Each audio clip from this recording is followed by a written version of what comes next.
이 안식이 있고, 영어로 이게 사바스 그대로 들어온 거예요, 이거. 음가 따라 그냥. 그 다음에 이제 이게 로베치의 안식이 있다는 거죠. 이 로베치의 안식이 들어누워서 웅크리고 있는 안식인데, 이게 들어누워가지고 웅크리고 있는 안식이에요. 그 하나님의 말씀이 우리 안에, 66권이 우리 안에 웅크리고 있는 상태. 하나의 교육도 안 받아가지고 자라나지 않은 상태. 예수님의 표현식으로 얘기하면 한 달란트를 마음 땅에 그대로 묻어두고 있는 상태. 요 상태가 바로 요 상태로 있으면 우리가 안 되는 거예요. 요 로베치의 안식이 요 문제를 갖다가 어떻게 들어올리냐. 7시기를 통과하면서 7째 날 동안에 10개의 하나님 가라사대가 통과되니까 10개의 이름을 지나면서 어떻게 요 안에 웅크리고 있는 예수님을 들어올리냐. 요 문제를 지금 현대 기독교가 가르쳐줘야지. 자꾸 지금 뭐 한 4,800년도 전에 누가 먹었냐 안 먹었냐의 문제로 지금 나가면은 이게 답이 안 나온다고요. 이게 뱀이 어떻게 말을 하냐고요. 뱀이. 말하는 뱀 내가 여태까지 지금 살면서 본 적이 없어요. 내가. 그래서 좀 제대로 좀 이게 아니 좀 이제는 지금이 어느 때인가요? 2018년도 전이고 지금 뭐 화성을 갖다가 우주선을 띄우는 시대인데 뱀이 얘기를 하면 아직도 그 5,000년도 전에 그런 교육을 시킨다면은 누가 믿겠냐고요, 도대체. 하나님 말씀은 어제나 오늘이나 똑같은데 뱀이 얘기를 해가지고 뱀이 꼬여가지고 내가 먹었다 그러면은 그거 누가 믿겠냐고요. 앞으로 후세대들은 더 안 믿지. 그래서 이게 하나님의 때림이 이제 하나님의 이 때림이 있어야지 금강석 철필로 때리는 금강석으로 때려야만이 이 금강석이 뭐냐면 정갈과 채찍 아니에요. 하나님의 이 하나님의 채찍은요 우리가 집단적으로 이루어지는 게 아니에요. 우리가 이게 집단적으로 이데올로기적으로 이루어지는 게 아니고 정치권자들이 얘기하는 것처럼 각 개개인적으로 이루어진다고요. 여기 계신 분들의 지금 사시가 다 다르기 때문에 내가 그 사실을 어느 정도는 짐작할 수 있지만 그걸 갖다가 내가 정확히 찍어내질 못해요. 왜냐하면 생명체들이란 건 뭐냐면 지금 이 순간도 체인지하고 있는 중이기 때문에 내가 딱 이 사람은 이럴 것이라고 생각하는 순간에 그 사람은 변해가고 있다는 거죠. 그렇기 때문에 내가 항상 얘기하지만 생명체는 내가 규명하고 종합하는 그러한 단계로 들어가면 안 되는 거고 단지 이제 마음속에서 저분은 저런 상태가 좀 있구나. 그러면 이제 그걸 갖다가 만져서는 안 되는 거고 그냥 조용히 기도하면 돼요. 그리고 자기는 말씀 안으로 들어가서 자기만 경작하다 보면 바깥 세계의 모든 것들은 질서가 잡혀요. 자연스럽게. 그래서 여기서 이제 하나님의 때림이 존재하니까 이제 하나님의 때림은 뭐가 이루어진다? 무후야엘의 목적은 뭐다? 무드 사엘이 되는 게 목적이 하나님의 사람이 되는 게 목적이다.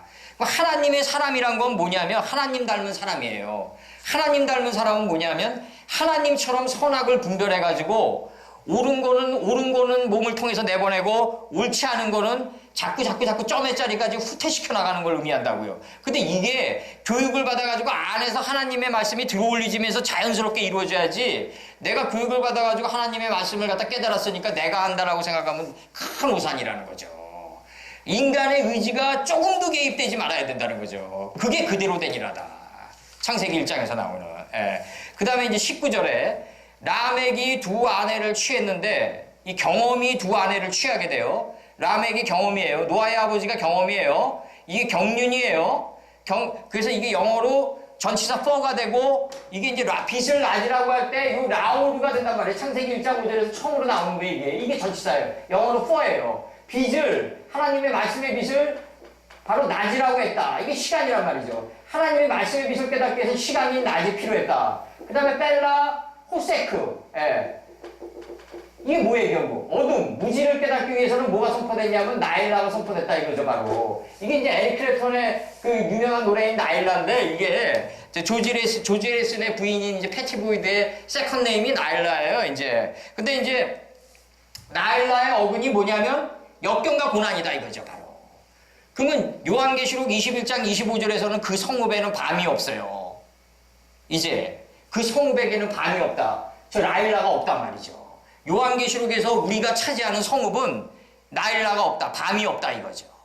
밤이 없어요. 그러면 밤은 뭐 때문에 존재해? 역경과 고난인데 바로 나일라를 무지를 깨닫기 위해서 줬단 말이죠. 창세기 1장 5절에. 그럼 이 전치사라는 게 앞에 딱딱 붙어서 나오는데 이 전치사가 왜 붙냐 하면은 이 1장 4절에서 빛과 어둠을 나누는 게 경험이 돼가지고 라멕이라는 전치사가 나왔단 말이에요. 이게 노아의 아버지예요. 이게 전치사 뽀고. 이게 언어 기술자들은 이걸 뭐라 그러냐면 명사의 뜻을 전치사가 끌고 가가지고 목적지까지 인도한다 이렇게만 얘기하는 거예요. 걔네들은.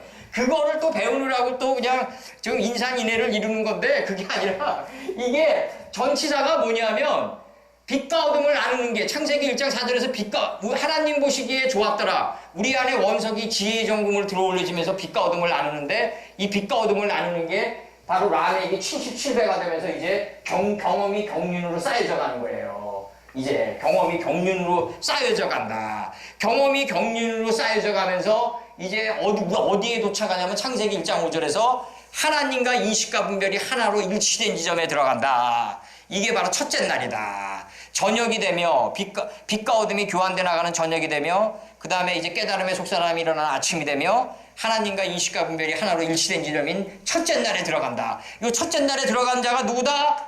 에후드다. 에후드. 예. 역사 속으로 에후드다 이거죠. 예. 바로 에훗이다 이거. 에훗. 예. 요 에훗이 뭐다? 에글론을 찔러 들어가는데 칼자루가 칼날을 따라 들어간다. 칼자루가 칼날을 따라 들어가는 게 어떻게 들어가요? 5장의 이름의 순서대로 나가달라 이거죠. 진설병의 순서대로. 자기 생각의 순서대로 나가면 안 된다. 그래서 여기서는 뭐라 그러냐면 라멕이 두 아내를 취했는데 하나의 이름은 야다예요. 야다. 하나님을 정확히 아는 지식이에요. 근데 이게 또 하나의 이름은 칠라란 말이죠. 이게 지식이 시간과 역경과 고난을 통과하면서 지혜의 응달로 바뀌어가는 게 칠라다 이거죠. 바로. 그러면 야다와 칠라가 합쳐져 가지고 뭐가 이루어진다? 잣나무가 이루어진다 이거죠. 하나님을 정확히 아는 지식이 내가 시간과 역경과 고난을 통과하면서 지혜의 응달로 바뀐다. 야다와 칠라가 합쳐지면 잣나무다. 그럼 방주는 뭐로 만들어요? 잣나무로 만드는 거예요. 그래서 방주는 뭐로 만든다? 야다와 칠라의 잣나무로 만든다. 그럼 야다와 칠라는 뭐다? 야다는 하나님을 정확히 아는 지식이 내 안에 깔려 있어요. 이미 창조되어 있어요. 야다예요. 이게 이데올로기 이데아예요. 이데아. 야다가 이데아라고 해요. 이데아. 그러면 이게 쫙 내 안에서 끌어올려져요. 끌어올려지니까 이게 지식이 지혜의 응달로 내 마음 안을 덮어온단 말이죠. 요단에서 소알까지. 이 두 개가 바로 잣나무가 돼가지고 방주를 완성한다. 이게 굉장히 중요한 겁니다. 라멕의 두 아내는 하나님을 정확히 아는 지식이 있어야 돼요. 근데 이 지식이 지혜의 응달로 바뀌어야 돼요. 응달로 바뀌어야 돼요. 응달. 떡게로 바뀌어 나가야 돼요. 요단에서 소알까지. 요 야다와 칠라를 합쳐가지고 뭐라 그런다? 잣나무라 그런다. 바로. 굉장히 중요한 논증입니다. 그리고 이제 야다는 야발을 낳았어요. 이제 흐름을 낳는데 장막에 거하며 육축치는 자의 조상이 됐다.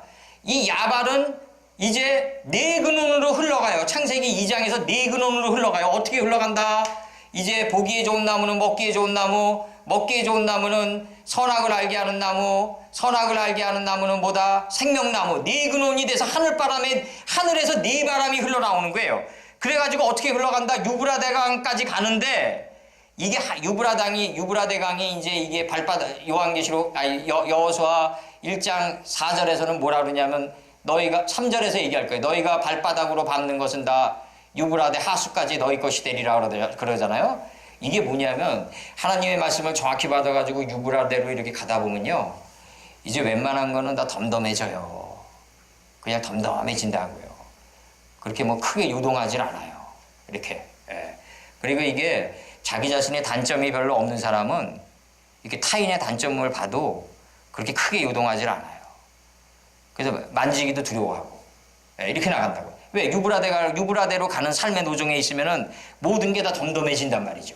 덤덤해진다. 여기 봐봐요. 야다는 야발을 낳았으니 그는 장막에 거한다. 장막이 어디? 셈의 장막이에요. 셈의 장막. 이 이름들의 장막에 거한다. 이게 다 장막이에요. 이게 다 장막이다.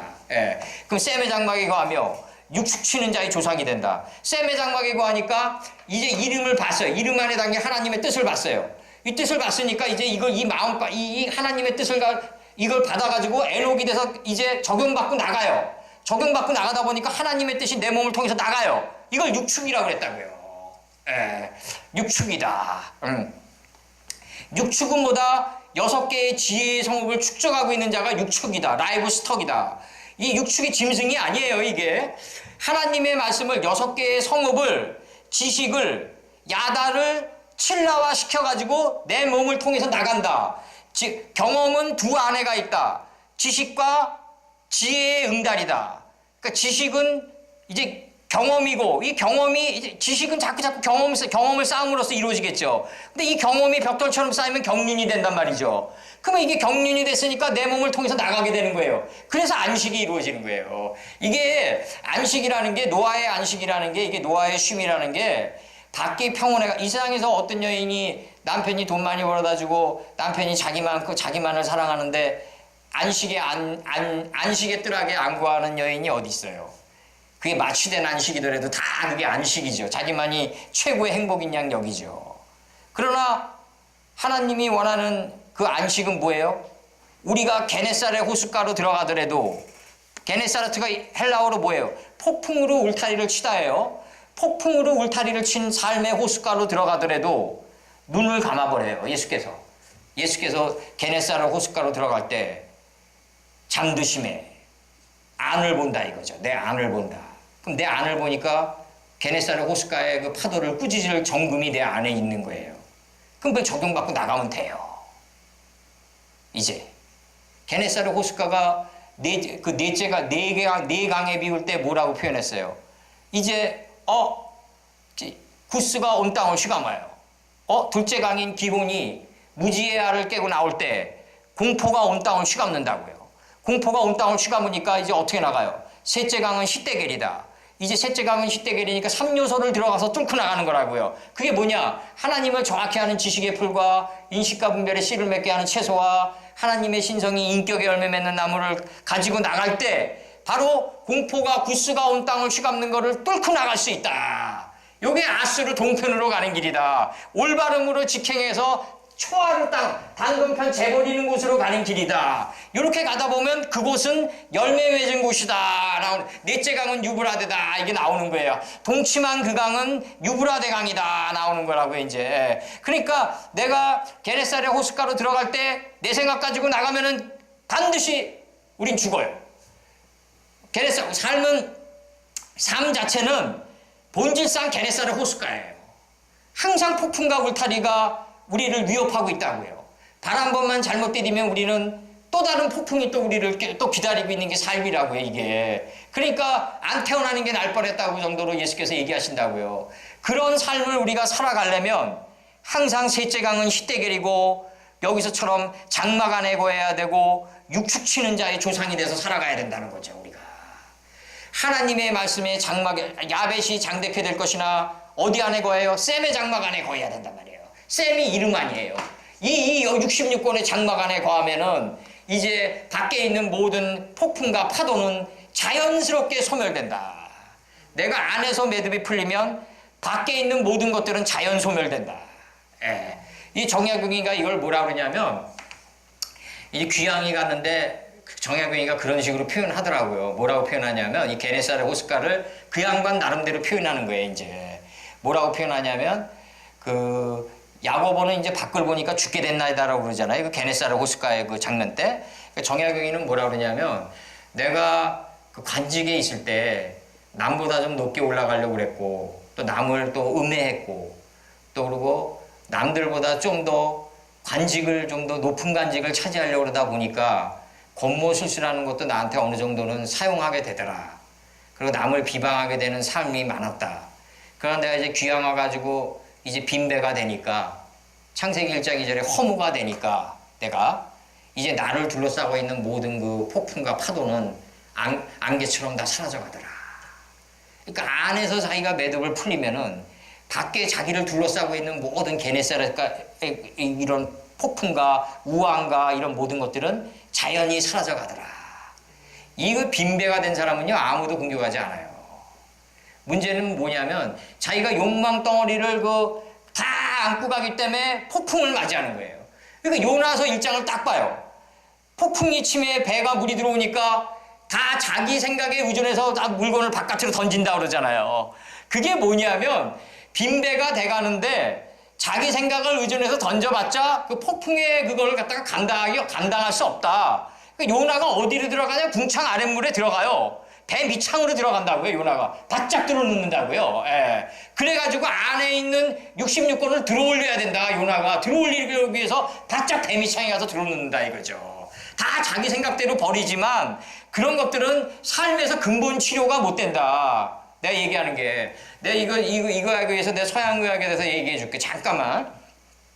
우리가 당뇨라는 거 있잖아요, 이거. 나도 당원이 약간 높기 때문에 이걸 공부를 좀 해보니까 이 당뇨라는 게 뭐냐면 밥을 많이 먹는 사람들은 인슐린 분비가 안 되니까 이 당을 갖다가 어디로 빼내냐 하면 소변으로 빼내는 게 당뇨 아니에요.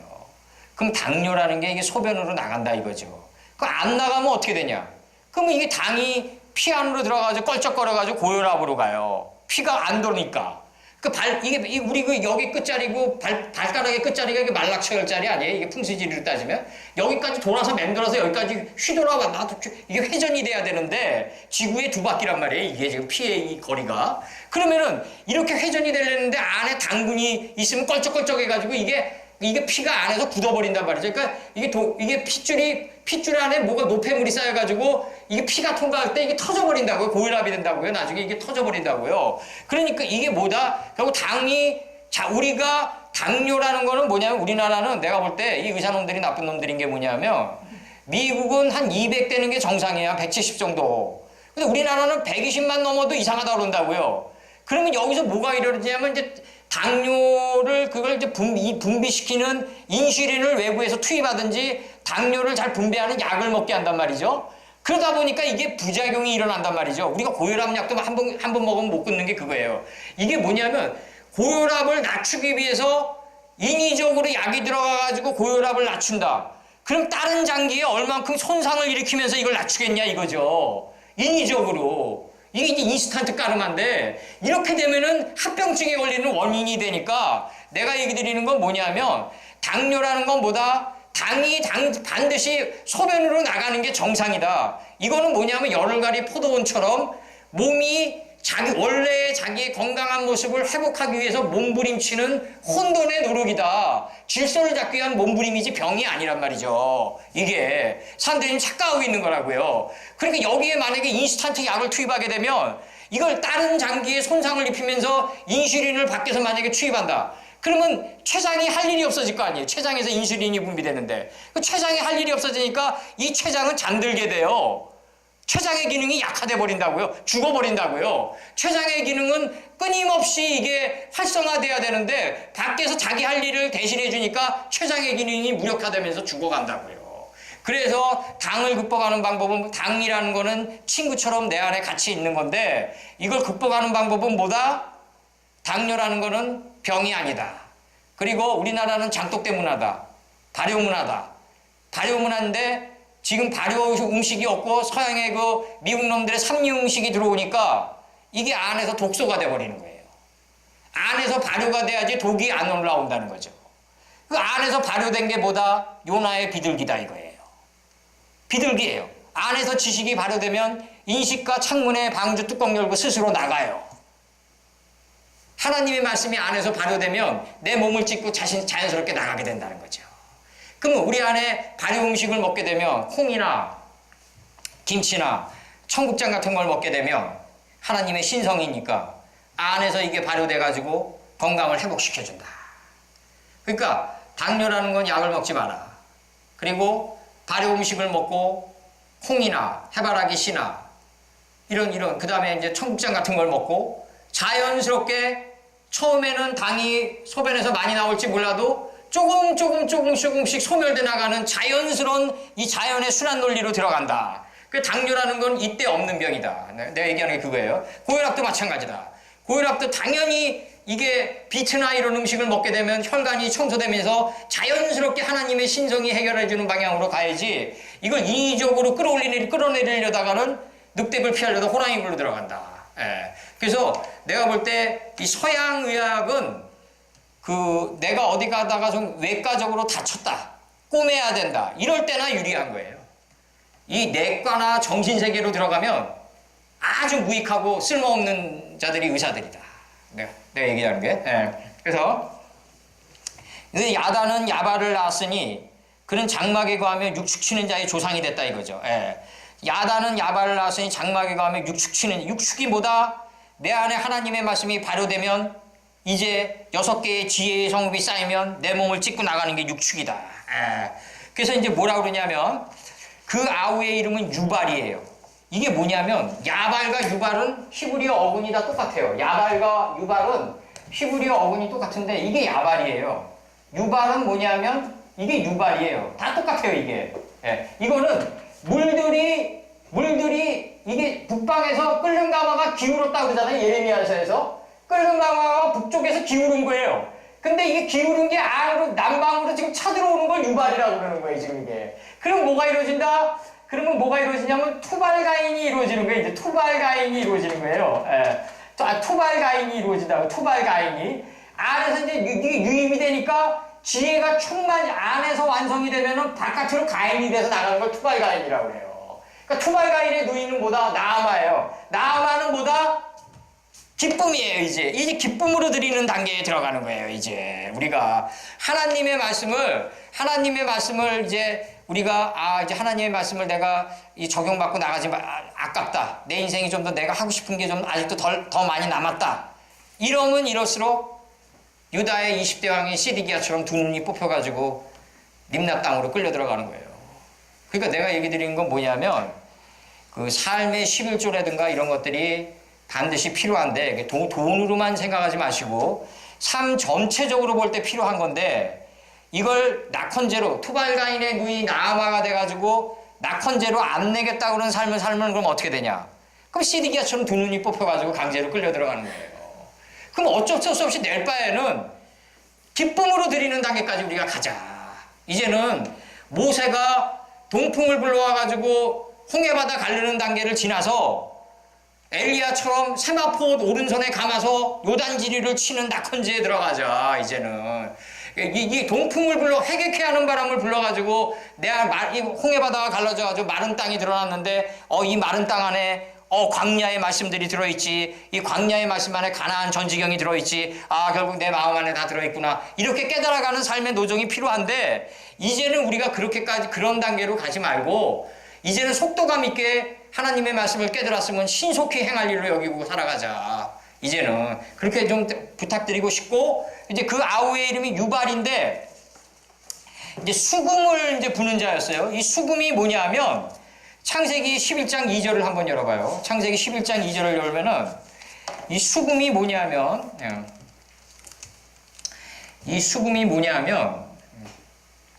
신할 평지인데 이 신할 평지예요. 신할 평지. 그래서 이 평이 뭐냐면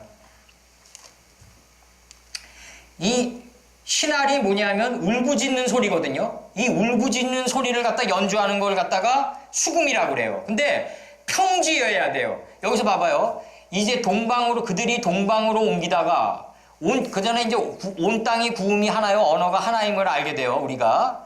그러면 이제 온 땅의 삶의 본질은 하나예요. 이거 7 암양 새끼를 따로 놓는 단계에 들어간 걸 언어가 하나가 됐다고 얘기해요. 표현은 다르지만 본질이 하나임을 깨달아요. 우리가 항상 얘기하지만 7 암양 새끼를 따로 놓는 단계를 구음이 하나가 됐다고 표현해요. 그러면 이제 이에 동방으로 옮기다가 단동편 재버리는 것으로 옮기는데 이게 이제 이 울부짖는 소리가 나온단 말이죠. 이제 이 하나님의 진정한 소리를 대행하는 자가 되는데 요때 신할이 나오는데 울부짖는 신할이 나오는데 신할이면 안 되고 평지여야 돼요. 평지. 이게 뭐냐? 평지가 뭐냐? 골짜기거든요. 하나님의 말씀의 골짜기 그 안이 내 마음 가지고 내 마음 땅을 찍고 나올 때 평지가 되는 거예요. 이게 평이 지를 만들어 간다. 평이 우리 안에 담겨져 있는 하나님의 말씀이 평이 돼가지고 내 몸의 지를 찍고 나간다. 내 마음 땅을 찍고 나간다는 거죠. 그래서 신할의 울부짖는 소리가 나오는데 이 울부짖는 소리를 연주하는 게 바로 수금이다 이거죠. 바로.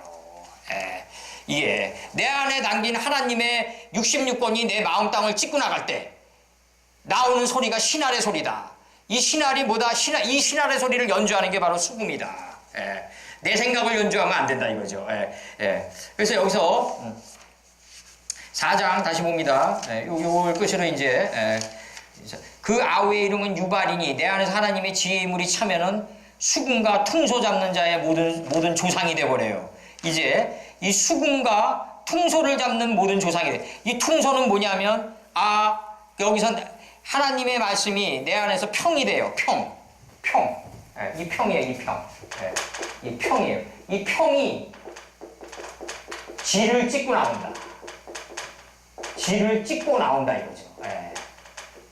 나올 때 뭐가 이루어지냐면 신할이 이루어져요. 울부짖는 소리가 나온다. 이걸 신할통지라고 한다. 이 울부짖는 소리를 연주하는 게 바로 수금이다. 근데 이 수금으로 연주하는 소리가 내 소리가 아니라 사랑의 소리인 퉁소 하나님의 소리였더라. 그래서 이렇게 나가는 거예요 이제. 그래서 뭐라 그러냐면 여기서 그 아우의 이름은 유발이니 하나님의 말씀이 내 안에서 차고 올라오면은 이제 유발이 되는데 이 유발이 이 수금을 부는 자가 되는데 이 수금이 뭐냐면 신할 평지의 소리를 갖다가 이 수금으로 연주한다. 이게 하프라고 그래. 하프. 떨리는 소리. 경외의 소리를 연주하게 된다. 근데 이게 소리가 내 소리가 아니라 하나님 소리다. 이 소리를 듣게 되면 무지가 다 물러가요. 그래서 여기서 22절까지만 해드릴게요. 칠라는 두발가인을 낳았어요. 두발가인. 이 두발가인이 뭐냐면 내 안에 이게 야발, 유발, 투발. 그러니까 하나님의 이 흐름이 내 안에서 차올라요. 차오르고 창이라게 돼서 이제 방주의 창문을 닫아 완전 꽉 차게 되는 걸 투발이라고 그래요. 하나님의 지혜가 내 안에서 꽉 찼어요. 그러면 뭐냐면 투발가인을 나오니까 동철이 나와요. 동철. 동이 뭐다? 하나님의 10개의 하나님 가라사대가 나를 족쇄로 채워요. 이렇게. 하나님의 가라사대가 나의 무지를 채워버리는 게 동이에요. 노시예요. 이 동으로 뭘 만든다? 견고한 나의 존재를 만들어가는 걸 철이라고 그랬다. 하나님의 66권, 하나님의 10개의 이름이 나를 족쇄처럼 채워버린다고요. 그래가지고 나를 어디로 끌고 간다? 단동편 재버리는 곳으로 끌고 가는데 내 존재는 점점 노발이 되어가는 거로 견고해져 간다고요. 어제같이 이렇게 흩날리고 막 이렇게 막 방황하고 혼돈스러워하고 이러지 않는 강인한 철이, 동철이 돼버린다. 노철이 돼버린다. 그러니까 동으로 철을 만들어가는 삶이 된다. 그러니까 여기서 뭐라 그러냐면 동철로 날카로운 기계를 만든다 이거예요. 분별력이 뛰어나진단 말이죠. 날카로운 기계를 만든다. 그러니까 내가 옳고 그름을 단번에 쪼개게 돼요. 무슨 일이 딱딱 치면은 이제 막 딜레마 이런 게 없어요. 사르트르가 이게 얼마나 교묘하고 악마적인지 안가요? 이게 우리 사르트르 상황 논리를 한번 보자고요. 끝으로 상황 논리를 보면 웬 젊은이가 호르몬이를 모시고 있다. 근데 스페인 내란에 참여하라는 징집영장이 날라온다. 이 젊은이는 딜레마에 빠진다. 내 어머니 곁에 있자니 조국에 대한 배신 같고 이런 머리가 도대체 어떻게 해서 나오는지 모르겠어요. 뇌를 열어봐야 돼요. 그러니까 우리 잘 봐요. 이게 어머니 곁에 있자니 조국에 대한 배신 같고 그 다음에 이 조국에 대한 징집영장을 내가 받아들이자니 어머니에 대한 불효 같고 여기서 뭐라고 얘기하냐면 내면의 내 순수 의지와는 상관없는 외부의 물리적인 힘을 느낀다. 나는 그래서 변증법적 유물론을 신뢰하게 됐다. 이게 젊은이들이 이걸 보면은 똑바로 어디로 들어가냐면 나의 의지와는 상관없는 금수저가 존재한다로 들어가는 거예요, 이제. 그리고 개천에서 용이 안 난다로 들어가는 거예요. 그 용이 개천에서 나지 어디서 나냐고요. 용이 개천에서 777배로 이무기가 되는 기어가는 스키찬 터널을 통과해야지 용이 되는 거 아니냐고요. 그런 스키찬 터널을 통과하려고 하지 않고 용이 되려다 보니까 젊은이들이 고생 안 하려고 그러고 키에르케고르 말대로 정말 자기가 사랑하는 여자를 정말 먹고 사는 걱정 때문에 차버리는 그러한 시대에 도래했다고 그런 중세 시대 때도 그랬고 지금도 똑같은 논리가 펼쳐진단 말이죠. 자식도 책임 안 지려고 그러고 부모도 책임 안 지려고 그러고 다 이렇게 사는 거예요. 결국은 자기 자신도 책임 못 지는 자가 되는 거예요. 여기서 봐봐요. 이제 동으로 철을 갖다가 10개의 바이오멜 엘로힘으로 강력한 견고한 나의 존재를 만드는 그것이 뭐다? 각양 날카로운 기계를 만드는 그거였다. 각양 날카로운 기계가 뭐예요? 성과학을 분별할 줄 아는 단계에 들어가. 뛰어나게 아주 빛과 빛처럼 갈릴 수 있는 단계에 들어간다. 그렇게 되다 보니까 이제 초발가인의 누이는 기쁨으로 드리는 자가 된다. 이제 나아마의 단계까지 나아간다. 이렇게 되는 거예요. 동으로 철을 만들어가는 거예요. 동으로 철을 만들어가니까 뭐가 이루어진다? 날카로운 기계를 만드는 자가 된단 말이죠. 날카로운 기계를 만드는 자는 뭐다? 내 안에 지혜물이 방주를 닫을 정도로 창일했다. 그럼 토발가인의 누이는 뭐다? 기쁨으로 드리는 낙헌제의 단계, 나아마의 단계에 들어간다. 예. 그래서 이 기쁨으로 드리는 단계에 우리가 이제 들어가야 돼요. 이 기쁨으로 드리는 단계에 들어가지 않고 자꾸 머뭇머뭇거리면은 어디로 들어간다? 이 시드기야가 바벨론의 야전사령부가 있는 림나 땅으로 들어간다. 예. 이 림나 땅이 뭐다? 이 림나 땅이 라반이랑 어근이 똑같을 거예요. 이거 명사 여성 단수예요, 이거는. 3인칭 명사 여성 단수예요, 이거는. 예. 3인칭 명사 여성 단수고 어근은 라반이에요. 라반이 뭐다? 표백시키다예요. 검붉은제를 표백시키는 거예요. 이제 무지를 표백시켜 나가는 거예요. 어떻게? 7번. 예. 그래서 레바논의 백향목으로 성전기도 이제 이게 레바논이 되는 거예요. 라반이 레바논이에요. 어근이 다 똑같아요. 레바논의 백향목으로 성전기둥을 삼는 거예요. 이제. 예. 그러니까 우리가 자기 무지가 그러면 안 소멸되겠다 그러면은 직장 생활을 자기가 안 좋은 습관을 갖다가 소멸시키지 않고 직장 생활을 하게 된다. 그럼 직장 상사 자기 자신을 괴롭히는 직장 상사 하나님이 갖다 붙여요. 라반이를 반드시 갖다 붙인다고요. 예. 그러니까 하나님의 말씀대로 우리가 빨리빨리 나아마가 돼서 기쁨으로 드리는 낙헌제의 단계에 안 들어가면 안 드린 만큼 라반이는 끊임없이 우리를 갖다 붙인다. 하나님이 갖다 붙이는 역사는 계속된다는 거죠. 예. 77절에 7배, 77배, 777배. 예. 그래서 결국 우리를 어디로 인도한다? 안식의 자리로 인도하기 위한 하나님의 깊은 사랑이라고요. 엄하면서도 깊은 사랑이다. 그게. 예. 그리고 아까 내가 했던 요시아가 그렇게 훌륭한 요시아가 하나님의 말씀을 한 번 안 들었다 그래서 무기또골짜기에서 그 정말 바이오멜 엘로힘의 하나님 가라사대의 화살을 맞게 하는 그 깊은 사랑은 뭐다? 결국 유다의 멸망을 내 사랑하는 종 요시아에게 보이지 않게 하겠노라라는 그 하나님의 깊은 사랑이 담겨 있는 거예요. 그 안에. 예. 거기에 사도 바울식으로 뭐 온유하며 그런 사랑이 어딨냐고요. 그런 사랑은 어떻게 보면 그 헬레니즘 철학에 물드는 그런 사랑이 만약에 계속 존재한다면은 아마 서른도나 나훈아는 계속 먹고 살 거예요, 아마. 내가 볼 때. 예. 그 정도의 인간은 계속 먹고 살 거다. 난 그렇게 봐요. 예. 예. 기도하시고. 오늘 이렇게 말씀을 받고, 말씀을 이렇게 지나면서, 하나님의 77절, 가인에게는 7배, 람에게는 77배, 라멕이 항류하고 죽은 나이는 777세. 이 단계에 저희가 들어가서 하나님을 정확히 아는 지식도 이제 충만해지고 투발가인처럼, 그 다음에 인식과 분별의 씨를 맺게 하는 채소 단계에서도 7이 이루어지고, 이 인식과 분별을 옳고 그름을 분별했으면 옳은 거를 우리 몸을 통해서 나가시는 하나님이 우리 몸을 찢고 나가는 그러한 인격의 열매 맺은 나무로 드러나는 단계도 7이 이루어지는, 이 세 단계가 7이 이루어지는 77절에 들어갈 수 있도록 저희들을 도와주시옵소서. 거룩하고 거룩하신 우리 주 예수 그리스도 이름 받들어 기도드렸사옵나이다. 아멘. 아멘. 네, 좋습니다. 수고하셨습니다.